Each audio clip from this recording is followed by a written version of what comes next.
ada gak yang meninggal yang kecelakaan itu dari petugas kereta apinya? Ada bang. Ada. Masinis.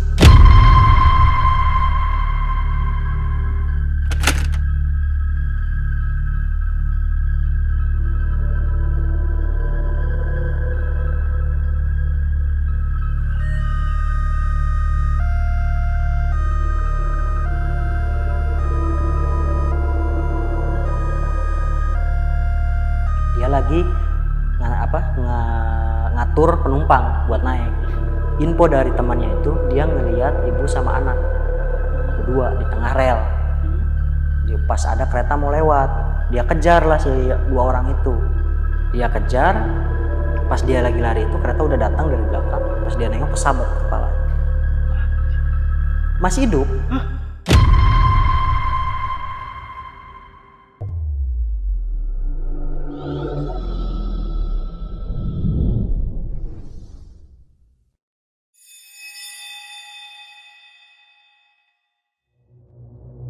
Halo semuanya, kembali lagi di Lentera Malam bareng gue Jamal, dan di segmen Saksi Misteri kali ini gue udah kedatangan narasumber yang punya pengalaman horor tentang tumbal kereta api. Nah, di sini narasumbernya ini udah pernah kalian request nih, dan banyak kalian request. Kita langsung sapa aja. Di sini udah ada Bang Riris. Bang Riris, apa kabar, Bang? Alhamdulillah sehat, Bang. Oke, jadi buat teman-teman yang baru ngeliat Bang Riris ini udah pernah ngisi di konten kita dan jadi narasumber juga yang menceritakan tentang tumbal perlintasan kereta api. Untuk thumbnail gue taruh sini dan linknya juga gue taruh di deskripsi. Jadi buat teman-teman yang habis nonton video ini langsung aja mampir ke videonya Bang Riris yang sebelumnya.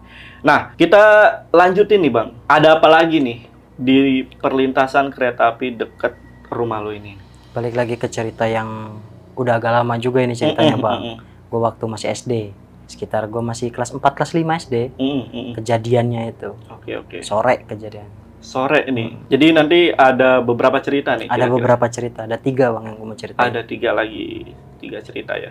Nah, ini pertanyaan gue gini, sampai sekarang ada gak sih proses untuk tidak ada lagi tumbal di perlintasan tersebut? Maksudnya itu proses atau ritual-ritual yang dijalankan sama warga sekitar gitu? Nggak ada, Bang. Nggak ada sama sekali. Nggak ada, entah itu dari pihak yang punya perlintasan atau dari warga pun nggak ada. Karena bisa dibilang ramainya tuh ya pas ada kecelakaan doang. Setelah selesai kecelakaan ya udah lupa semua. Lupa gitu aja. Sama-sama nggak peduli gitu. Ya karena sempat ada dokumentasi kan ya. Iya. Itu nggak ada palang pintu. Ya. Bahkan dari yang resmi dari PT KAI pun nggak ada. Cuman dijagain sama pemuda-pemuda kampung gua doang. Sampai sekarang. Makanya mungkin secara logisnya nggak ada palangnya ya. Nggak ada palang. Makanya banyak korban. Sampai sekarang korban. Dilindas kereta api, ketabrak, serempet. Nah, ini mungkin nanti bakalan cerita yang sebenarnya kita udah spill di sebelum video, di akhir video tuh ya. Video ada. Yang Bang Riris ini nginjak otak. Nah. Dan itu lu digangguin? Digangguin, Bang. Didatengin ke rumah. Ke rumah? Datang ke rumah. Oke, buat kalian yang penasaran, simak videonya sampai habis. Tapi sebelum itu, buat teman-teman yang pengen jadi narasumber sama seperti Bang Riris, kalian langsung aja DM ke Instagramnya Lentera Malam. Itu ada di @lenteramalam.id. Dan jangan lupa juga untuk mampir ke Spotify kita, itu ada di Lentera Malam Podcast Horror. Untuk linknya gue taruh di deskripsi. Oke, kalau gitu buat kalian yang penasaran sama cerita lengkap dari Bang Riris, tonton video sampai habis dan tanpa basa-basi lagi. Saksi Misteri, kita mulai.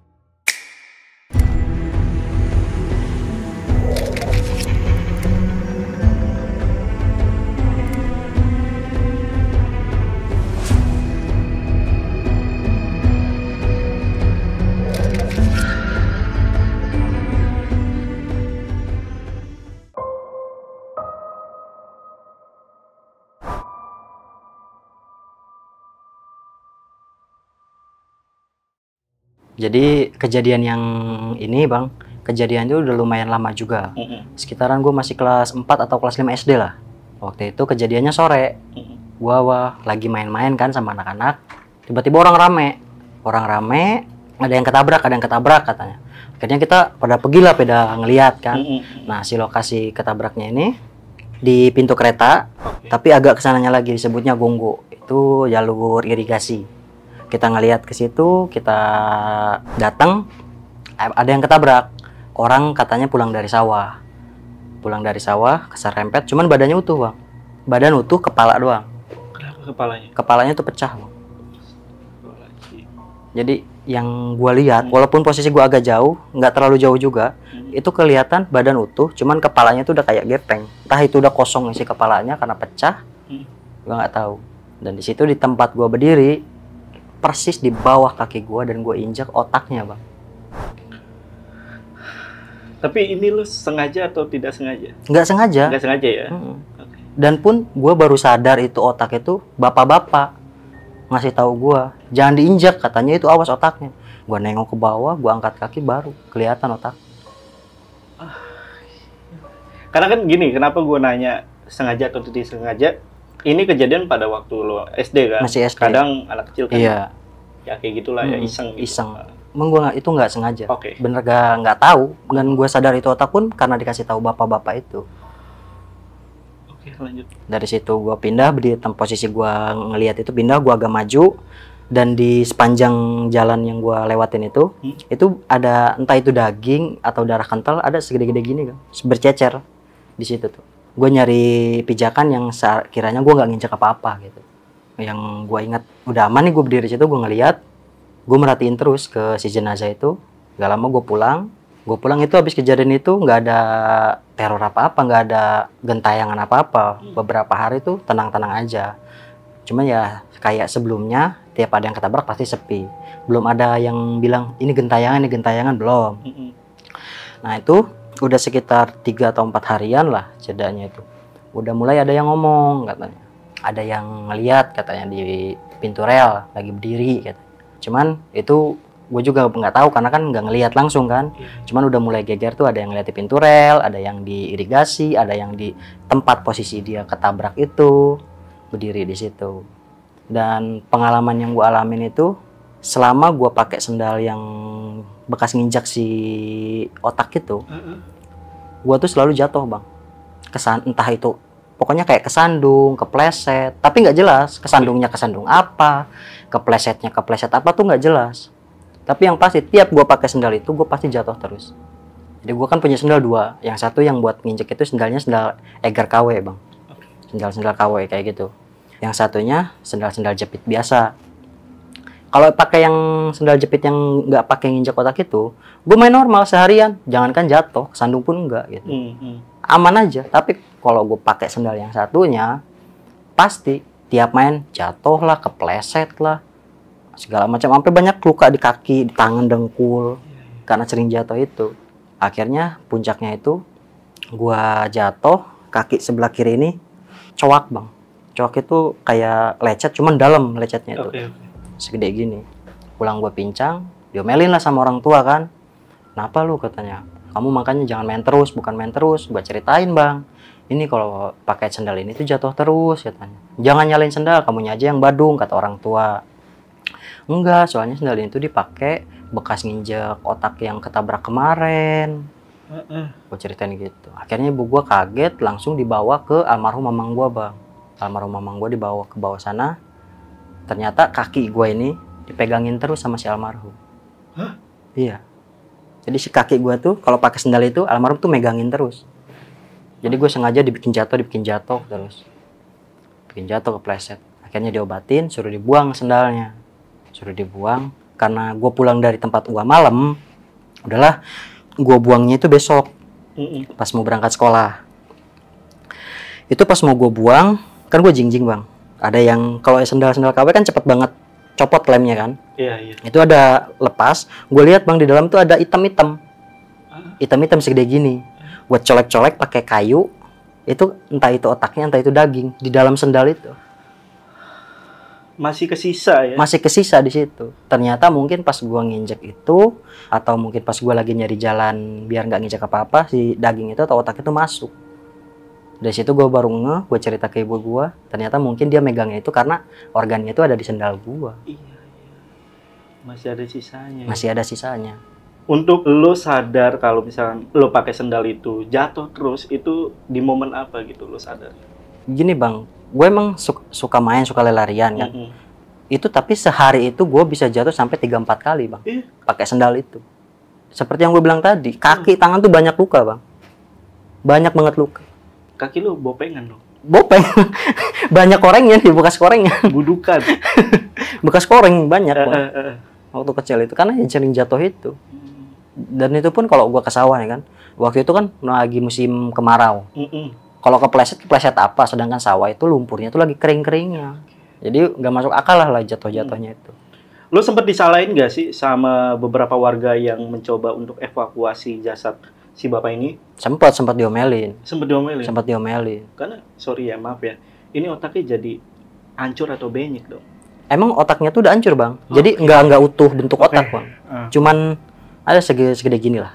Udah kepisah-pisah gitu ya? Udah kepisah-pisah, pecah. Gitu. Oke bang. Setelah lo buang, ada kejadian lagi? Udah gua buang itu kan, gua udah tuh nggak jatuh-jatuh lagi. Udah 2 hari dari gua buang, maghrib, gua kan biasanya ngaji bang. Cuman hari itu gua pura-pura sakit perut, malas, gua nggak mau ngaji. Gua di rumah lah. Bilang sama gue ntar besok aja ngajinya, lagi gak enak badan, lagi sakit perut. Gue bilang udahlah, gue nggak ngaji tuh maghrib itu tuh, gue nggak pergi ngaji. Namanya nggak ada temen, jenuh kan bang. Gue nonton TV bolak-balik ya, apa aja dimainin yang namanya bocah kan. Dan gue pengen lihat keluar tuh, pengen lihat udah pada pulang belum teman-teman gue tuh. Gue pengen main keluar, gue lihat ke kaca itu si almarhum itu. Kenapa gue bisa nyebut almarhum? Gue inget bentuk badannya, gue inget kepalanya pelontos bang. Berdiri persis depan rumah gue, depan pintu. Dia berdiri di situ, cuman dia ngebelakangin. Gue lihat, terus gue tutup lagi. Gue panggil ibu gue, "Mi, di depan ada orang." Ibu gue udah cuning, pasti bukan orang yang ini katakan, karena ngelihat muka gue aja udah kelihatan kan. Memang waktu kecil tuh gue penakut banget bang, dan gue bisa bener-bener ngebedain mana orang mana bukan. Gitu. Jadi ibu gue udah, ayo diem, dibawalah ke kamar tengah gue, di kamar tengah. Sampai udah mau dekat isya, kita baru keluar. Ibu gue duluan bukain jendela, udah ada orang banyak lalu lalang, kita baru keluar. Si kejadian yang ketabrak ini, yang otaknya sampai ke bawah itu. Iya. Itu pun gue masih sampai sekarang masih nggak tahu bang, itu otak apa daging, karena udah lama, udah kering gitu. Oh, yang di sisa sendal itu. Gue juga nggak tahu itu daging kah atau otak, gue juga nggak tahu itu apa. Yang pasti itu bagian dari kayak daging, itu udah kering. Udah hitam. Untuk penyelesaiannya gimana tuh? Selesai udah gitu doang. Oke. Nggak ada pengobatan apa-apa ya? Nggak ada kan, udah yang diobatin sama mama itu. Iya. Oke.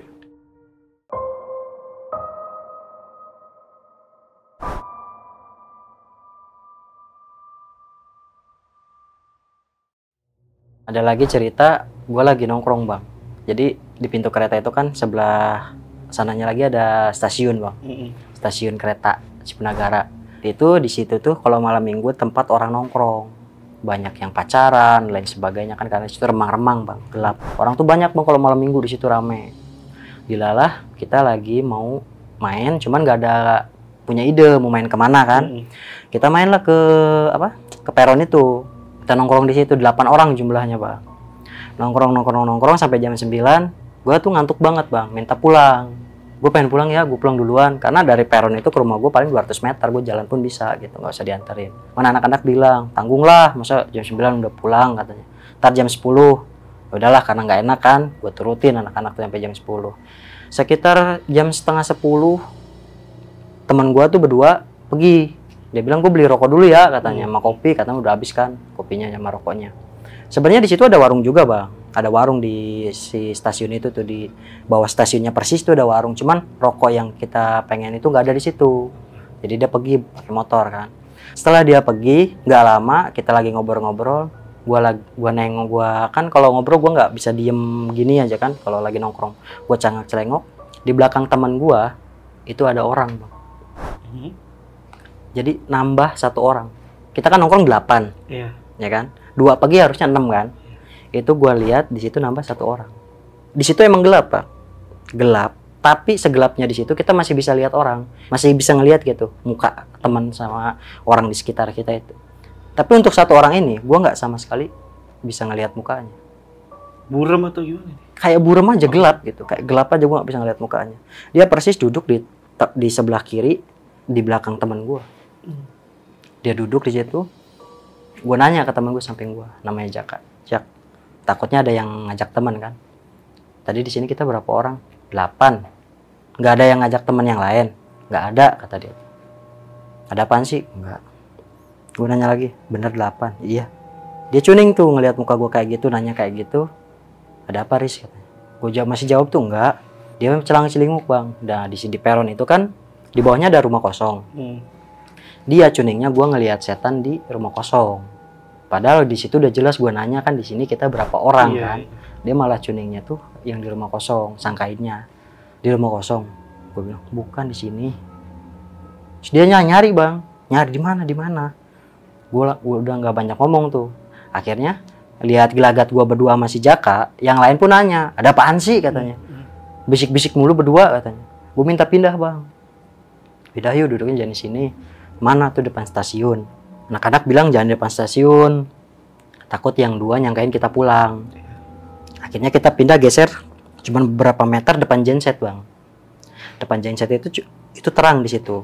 Di depan genset itu terang, kita duduk di situ, gue baru ngomong lah. Dan itu pindah ke situ kita jumlahnya 6.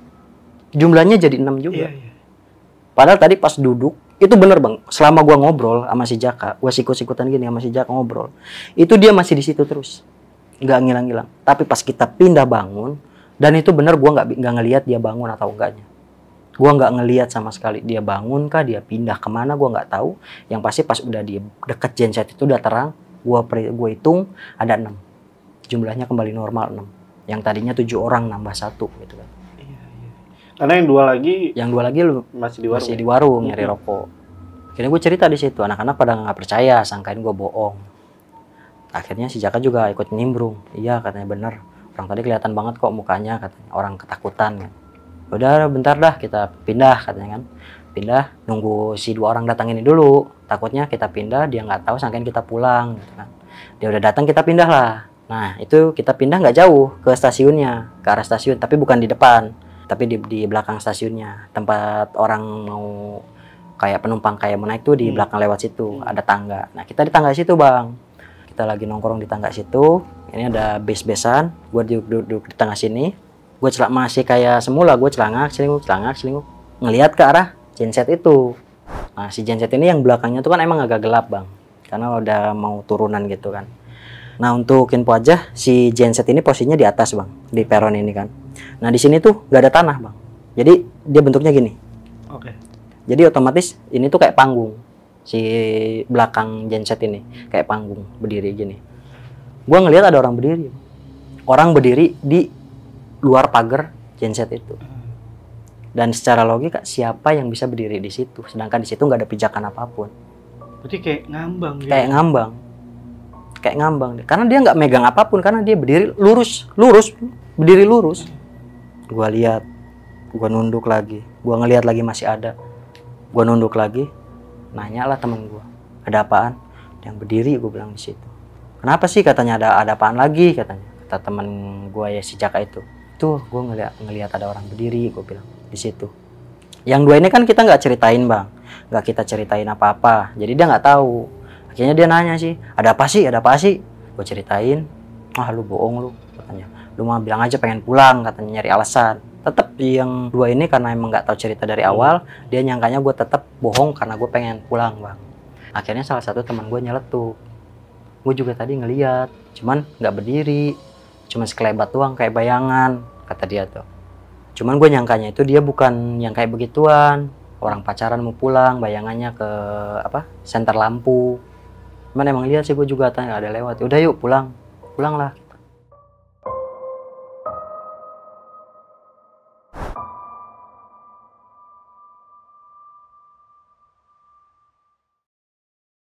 Gue pulang ke rumah, sempat nongkrong juga di situ di rumah. Cuman nggak lama, nongkrong di situ bentar. Habis kita nongkrong, bubar, gue masuk ke rumah, gue bersih-bersih, cuci muka segala macam, gue masuk kamar, mau tidur. Udah deket-deket mau tidur, udah lagi merem-merem ayam, ada yang manggil, Riz. Gue bangun kan, siapa ini? ini orang rumah, kakak gua apa siapa gitu kan. Cuman itu cuma sekali doang manggilnya, nggak ada suara apa-apa lagi. Udah gue tidur tuh, gue mau tidur lagi, balik lagi mau ke meram-meram ayam, manggil lagi 2 kali, Riz.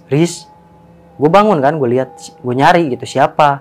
Terus gue buka jendela kamar gue itu, gue buka, nggak ada orang. Sambil gue mau tidur lagi, gue teriak, bukan teriak sih, ngomong cuman agak kencang, berisik, gue bilang gitu.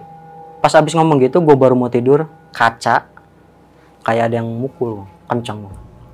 Brak, itu dari kasur gue loncat berdiri langsung ke tengah rumah. Kaget, karena ada yang mukul kaca itu. Gue keluar di tengah rumah itu, bapak gue keluar nggak lama. Ada apaan sih? Itu tadi ada yang mukul kaca. Kaca di rumah, di kamar gue tuh kan kaca zaman dulu itu bang ya, yang sekatan kotak-kotak segini tuh, yang pakai besi. Jadi itu kalau dipukul kan kenceng itu suaranya, karena ngadu sama besi kan. Ada yang mukul kaca. Bapak gua keluar nyari, nggak ada apa-apa. Udah katanya nggak ada apa-apa, udah nggak apa-apa, tidur aja tidur. Nah gua tidur itu di luar, di tengah rumah, nggak masuk kamar gua karena gua takut gitu. Nah takutnya ada yang manggil lagi atau dipukul lagi kacanya. Gua tidur di tengah rumah. Udah gua tidur bangun, udah kayak biasa itu. Selang 3 hari, saudara gue ada yang hajatan bang. Gue ngantar orang tua gue datang ke sana, ketemu sama mamang gue, yang udah almarhum yang gue ceritain tadi, sama mamang, nanya, habis dari mana sih Riz katanya. Kirain pertanyaan basa-basi kan. Ini ngantar, enggak, sebelumnya habis dari mana katanya. Ini habis main paling juga, bilang gitu kan. Karena gue masih belum enggak, dia tuh nanya apa maksudnya itu apa gitu kan. Habis main, enggak, berapa hari ke belakang main kemana katanya. Oh waktu malam minggu nongkrong, di mana? Peron, sini katanya. Usap ini bang. Itu diusap gini doang, badan gue merinding semua. Tiba-tiba ngerasa merinding semua, tiba-tiba merinding. Ada apa sih mang? Udah katanya, makanya kalau main tuh jangan malam-malam terus katanya. Udah tungguin di sini. Mamang gue ke belakang ngambil air kendi. Di daerah gua tuh ada Pandaringan bang, tempat naruh beras. Itu tuh ada kendi, ada airnya bang.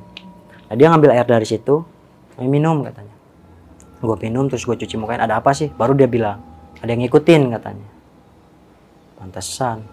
Mungkin yang gue ingat itu yang kejadian gue diganggu di kamar itu, mungkin ya ngikut sampai hari itu juga, sampai diinin sama mang gua. Cuman selama 3 hari itu nggak ada sesuatu yang signifikan bang. Jadi nggak ada kayak gangguan apa segala macam, gue nggak ngerasain apa-apa 3 hari itu tuh, kecuali yang digangguin pas hari kejadian itu. Jadi pas itu udah dibilang mungkin dinetralisir apa segala macam, ya gue tetap biasa aja.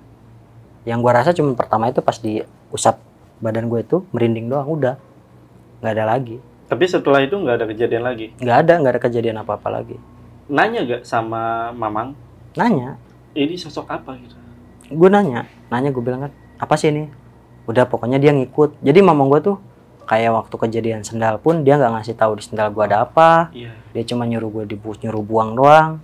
Ini pun dia cuma bilang udah katanya, yang penting sekarang udah nggak di situ lagi katanya, udah nggak ngikut lagi. Lain kali kalau main jangan terlalu malam. Ya udah gue nurut lah. Udah. Jadi mamang gue tuh kalau apa-apa nggak pernah diceritain, dikasih tahu detailnya bang. Cuma dikasih tahu intinya doang. Harus gini udah. Itu doang. Ini kejadian tahun berapa yang ini? Yang gua diikutin ini SMP bang. SMP yang ini? SMP kelas 2.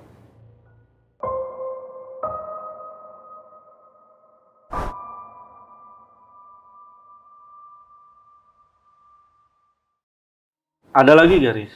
Ada lagi bang. Ini kejadian ketiga juga sama, malam minggu juga bang. Cuman bedanya gue cuman berdua, pulang nganter temen gue main ke tempat ceweknya. Yang gue ceritain waktu itu kan di kampung gue kan ada 2 jalur kan, lewat atas sama lewat kolong jembatan itu. Gue pulang lewat kolong bang. Sebelum belok pun gue udah bilang jangan lewat sini. Gue emang paling nggak senang lewat situ. Pertama jalannya jelek, jalannya jelek banget. Terus seingat gue itu habis hujan, jadi licin bang.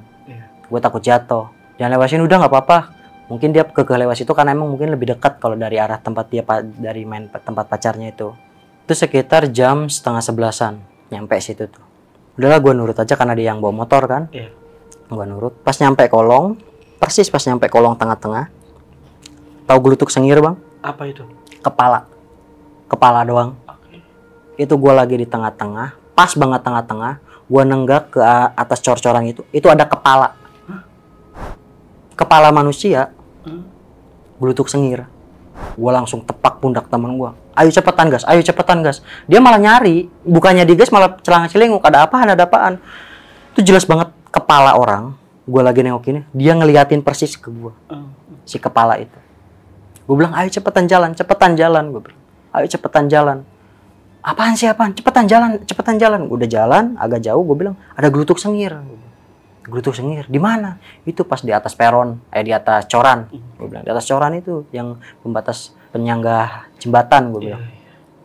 Kok gua nggak lihat? Nggak tahu, pokoknya di situ ada, gua bilang. Gua udah omelin, Bang. Bilangin pulang jangan lewat sini, udah malam, masih gua lewat sini. Emang seberapa jauh sih? Gua bilang ke atas, lewat atas. Ya maksudnya biar lebih cepat aja. Paling beda berapa menit doang, gua bilang gitu kan. Kayaknya gua dongkol juga kan di situ. Ternyata dulu tuh ada ceritanya di situ tuh. Orang lagi mau nonton film layar tancap, Bang. Oke. Ketabrak. Hancur badannya. Dan sebagian dari badannya itu nyebur ke kali. Jadi sebagian badannya itu ada yang nggak ketemu. Karena dia ketabraknya persis di jembatan itu. Sebagian badannya. Kata ibu gue juga pun dikumpulin itu sampai cuman dapat satu boboko itu, Bang. Tempat nasi yang dari anyaman bambu itu. Iya. Cuma dapat segitu yang ukuran 5 liter itu. Cuma dapat segitu doang. Plus kepalanya. Kepalanya.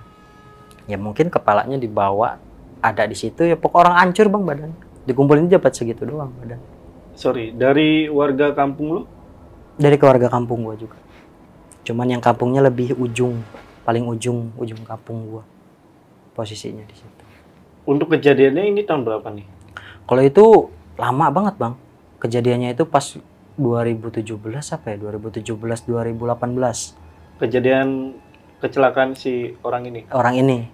Kalau yang gua sama teman gua ini kejadiannya gua kelas 1 SMK. 1 SMK. Nah. Itu selang berapa tahun atau selang berapa bulan setelah kejadian itu? Setelah kejadian si kecelakaan itu. Itu mah udah berapa tahun ya, Bang? Lama juga. Gila, sebagian doang ya. Cuma sebagian doang ke apa? Ke kumpulnya itu, ke dapatnya itu cuma sebagian doang. Ngeri banget. Gentayangan itu katanya gentayangan juga, cuman gua nggak tahu gitu, nggak ngalamin sendiri. Cuman yang info didapat katanya dia sering nemuin ke orang yang lewat, nanyain, ada yang ditanyain mata gua mana, ada yang ditanyain tolong cariin tangan gue. Yang si ini kepala ini. Kepala ini. Ketika lo ngeliat sosoknya gimana nih?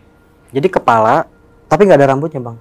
Nggak ada darah-darah apa, nggak ada. Cuman kepala segini, kayak ditaruh gitu doang. Tapi botak, posisi botak. Posisi botak, nggak ada darah apa segala macam. Cuman kayak kepala orang habis dipenggal aja, penggal terus taruh gitu. Berarti lu posisinya di bawah kayak terowongan gitu ya? Iya, kayak gitu di jalan rel, bawah rel. Itu kan ada apa? Coran buat penyangga relnya itu. Situ. Tapi dulunya sempat rame. Dulu sempat rame gentayangan di situ.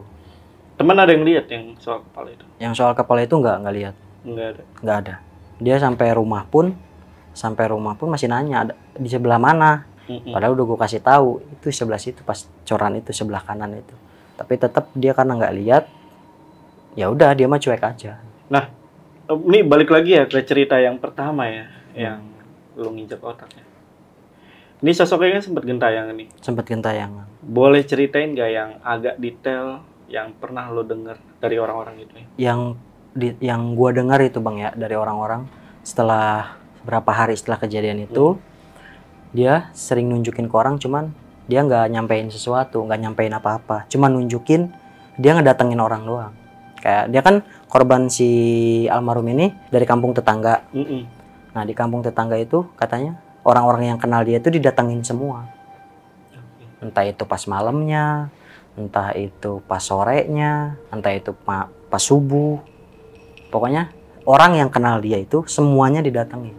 Entah ada yang ditemuin di gang kampung, ada yang didatangin ke rumahnya langsung. Cuman emang itu sampai rame banget, Bang. Kabarnya itu, info si gentayangannya itu. Ada juga dia gentayangan di pintu rel. Ada yang bilang di pintu rel berdiri, tempat orang-orang yang lagi apa? Jaga pintu rel itu. Ada di situ juga. Terus ada di tempat lokasi dia ketabrak. Gue sendiri itu nggak ngeliat juga nggak nyaksiin, Bang. Mana emang infonya itu hampir tiap ada orang ngobrol pasti nyeritain dia. Almarhum. Pasti ada yang ngobrol-ngobrol pasti nyambung ke situ. Ada aja yang nyambung ke situ. Iya, kemarin di situ ada yang ditakut-takutin katanya. Tuh rumah si itu didatengin.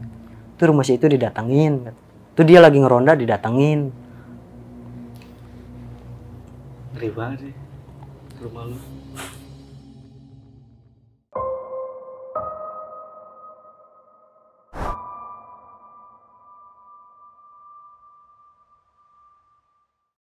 Ada lagi, Bang, yang gue dapet kabar dari orang-orang gitu kan. Dia lagi ngangon kambing, Bang. Ngangon kambing kan siang, Bang. Maksudnya agak gimana ya? Kok bisa gitu nunjukinnya siang hari gitu kan? Iya. Itu katanya dia pas jam 12 siang dia lagi istirahat, lagi duduk di bawah-bawah pohon kayak ada saung-saungan lah. Dia berduduk di situ, ada yang minta rokok, Bang. Minta rokok ke dia.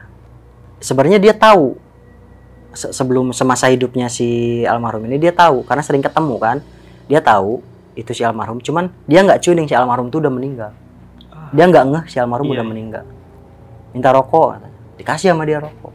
Pas sudah dikasih rokok, mau dikasih korek, orangnya udah nggak ada. Orangnya udah nggak ada. Di situ dia baru ngeh, Bang. Baru ngeh, astagfirullah kata dia tuh. Dia udah meninggal. Dia lari. Dia lari. Itu kambing dia tinggal. Dia lari ke arah saung yang ada orang habis tandur, Bang. Di saung tempat habis orang tandur, dia ngomong ke situ. Mang, katanya, tadi saya ditakut-takutin. Dia malah disangkainya bohongan karena siang kan. Udah lu nggak usah bohong, katanya. Bohong-bohong aja, siang mana ada setan siang-siang tengah hari kayak gini kan. Udahlah, dia dengan rasa takut juga takut setan. Iya, dia tuh ngangon persis di samping rel, Bang. Kalau nggak ditungguin, itu kambing bisa ke atas, bisa ketabrak kereta juga. Dia tuh kepikiran ya takut setan, dia takut kambingnya ketabrak kereta.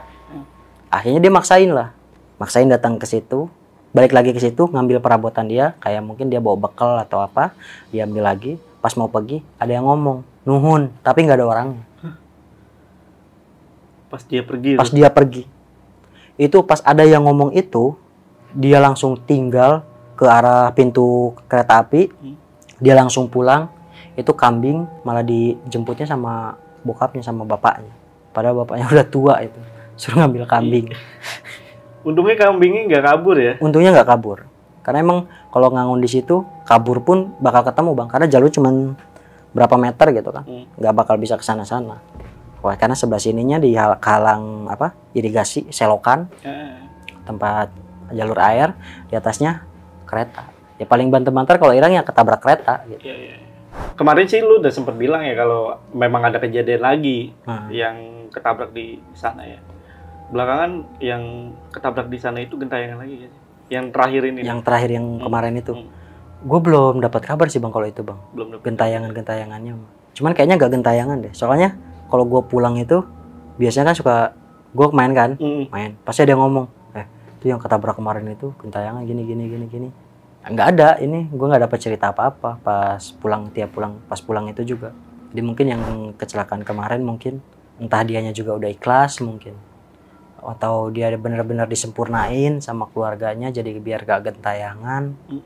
Nggak tahu gue juga. Yang pasti nggak ada gentayangan sama sekali. Nggak ada yang gentayangan. Oke, Res, ini mungkin pertanyaan terakhir ya. Kebanyakan yang meninggal itu kan dari warga sekitar ya, warga kampung sekitar. Nah, ada gak yang meninggal yang kecelakaan itu dari petugas kereta apinya? Ada, Bang. Ada. Masinis. Iya, masinis di situ. Oke, gimana nih ceritanya? Jadi dulu tuh di situ tempat ada kereta berhenti juga kan, stasiun itu dipakai buat pemberhentian naik turun penumpang. Oke. Nah di situ kalau nggak salah keretanya Tegal Arum, kereta yang lagi berhenti di situ. Dia lagi ngatur penumpang buat naik. Info dari temannya itu dia ngeliat ibu sama anak berdua di tengah rel. Pas ada kereta mau lewat, dia kejar lah si dua orang itu. Cuman yang temannya lihat tuh nggak ada apa-apa di situ. Terus dia kejar, Pas dia lagi lari itu kereta udah datang dari belakang. Pas dia nengok kesabet kepala. Kesabet kepalanya. Dan itu pun gua lihat dan gua masih inget banget sampai sekarang. Dia nggak langsung meninggal, posisi udah ngegeletak, ya kan? Kita udah pada datang, dia lagi di pangku. Itu kayaknya cucunya apa anaknya gitu kan? Dia terus manggil-manggil nama salah satu anaknya, masih hidup. Masih hidup dia masih manggil-manggil, cuman suaranya udah lirih, masih hidup. Posisi kepala ini udah nyengap gini. Si kepalanya itu udah nyengap gini. Ya mungkin celana udah sobek juga, mungkin karena kepental atau gimana. Nyengap dia tapi masih hidup, Bang. Dia masih hidup, masih sempat nyebut-nyebut nama anaknya atau cucunya itu kan, manggil-manggil. Dibawalah ke rumah sakit, meninggal di jalan. Udah pasti meninggal karena nggak mungkin dia bisa bertahan hidup, Bang. Karena kepalanya ini udah pecah. Cuman si almarhum ini tuh nggak gentayangan, Bang. Bagusnya itu. Almarhum ini nggak gentayangan sama sekali. Sama sekali nggak ada kabar dia gentayangan atau nakut-nakutin tuh nggak ada. Di stasiun itu pun. Di stasiun itu pun nggak ada. Gila, seperti hidup ya. Seperti hidup dia. Karena cuman bisa dibilang cuman keserempet, Bang. Keserempet kan di samping-samping kereta tuh kayak ada mungkin sekat itu yang kayak besi di pinggir-pinggirnya itu. Mungkin entah ya kesabet itu atau mungkin kesabet ujung gerbong. Itu posisi lu lagi ngapain? Itu gue baru pulang sekolah, Bang. Baru pulang sekolah. Orang ramai pada lari kan. Gue ikut lari juga, ikut ngeliat juga. Udah tau lagi di pangku sama cucunya. Lagi di pangku sama cucunya atau anaknya itu kan. Terus manggil namanya. Terus dibawa lah, datang ambulan dibawa. Dan gue ngeliat benar-benar ngeliat jelas gitu. Kondisi kepalanya ini nyengapnya gue ngeliat, darah ngalir keluar ngeliat. Udah hancur sih. Udah hancur, kepala udah hancur. Dan pas jenazah datang pun ternyata ininya pun kayaknya pecah, Bang, karena ini pun dijahit. Di tengah ini pun ada mungkin pecah atau gimana. Karena kan gue yang ngeliat dari sini nih, dari samping sini. Ini nyengap keluar gini kayak kelapa. Kayak batok kelapa. Dikupas. Kayak batok kelapa dikupas. Iya. Kayak gitu bentuknya. Berarti bahkan ketika dia mau meninggal pun seperti lihat ada dua orang.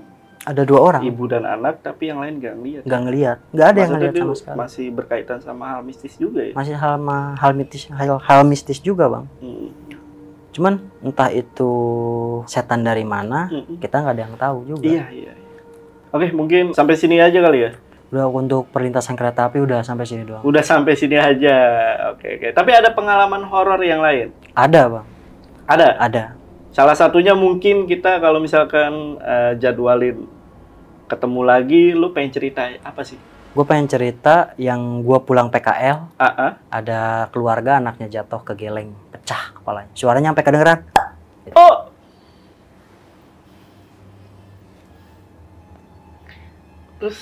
Terus tempat gue kerja, salah satu karyawannya jatuh dari lantai 2, si tulangnya itu, tulang kakinya itu keluar gini.